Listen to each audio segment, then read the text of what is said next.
கிராமத்தின் ஓரமாக ஆற்றங்கரையில் ஒரு சிறிய குடிசையில் வசித்தாள் மாலதி. அவள் கண்கள் எப்போதும் பறவைகளைப் போல வானத்தை நோக்கி இருக்கும். மாலதியின் இதயத்தில் ஒரு ஆசை மட்டுமே துடித்தது, ஆசிரியையாக வேண்டும். அவள் தந்தை விவசாயி, வறுமையில் வாழ்ந்தாலும் படிப்பு முக்கியம் என்று நம்பினார். ஆனால் பள்ளி செல்லும் வயதில் மாலதியை வீட்டு வேலைகளுக்கு அனுப்பினார். பெண்ணுக்கு படிப்பு எதற்கு, திருமணம்தான் எதிர்காலம் என்றார். மாலதி இரவுகளில் தம்பியின் புத்தகங்களை புரட்டுவாள்.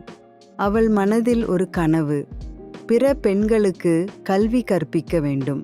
ஒரு நாள் கிராமத்தில் ஒரு தொண்டு நிறுவனம் பெண்களுக்கு இலவச பயிற்சி வகுப்பு நடத்தியது. மாலதி ரகசியமாக அதில் சேர்ந்தாள். ஆனால் தந்தைக்கு தெரிந்ததும் கோபத்தில் அடித்தார்.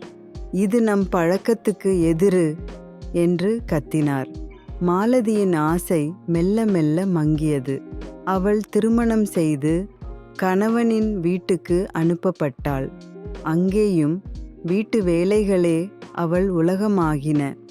ஒவ்வொரு இரவும் மகளின் கையை பிடித்து நட்சத்திரங்களை பார்த்தபடி சொல்வாள், நீ படி மகளே, உன் ஆசைகளை நிறைவேற்று. மாலதியின் ஆசை நிறைவேறவில்லை. ஆனால் அவள் மகளின் கண்களில் அந்த கனவு தெரிந்தது. ஒருவேளை அவள் மூலம் அந்த ஆசை வாழும். சில ஆசைகள் நிறைவேறாமல் போகலாம், ஆனால் அவை மறையாது.